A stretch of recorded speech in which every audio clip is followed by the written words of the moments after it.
Hello, Assalamu alaikum. It's me, Sabina, with my October newsletter video blog summary.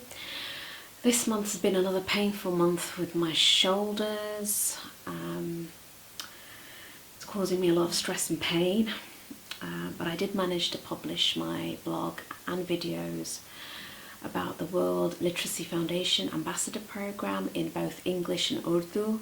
This blog took me about 5 months to type. I attended the Ethical Consumer Magazine UK online virtual conference and wrote about some of the seminars and webinars I attended. It came as a bit of a shock, but I was also chosen as a participant in the IKEA Lagom sustainability program. And finally, I received my certificate for attending the Muslim Mental Health and Wellbeing Alliance conference, Muslim Mental Health in an Unequal World, and that was a mouthful. Well, thank you so much for watching, and I look forward to recording another blog for you next month. Take care. Bye for now. Wa alaikum assalam.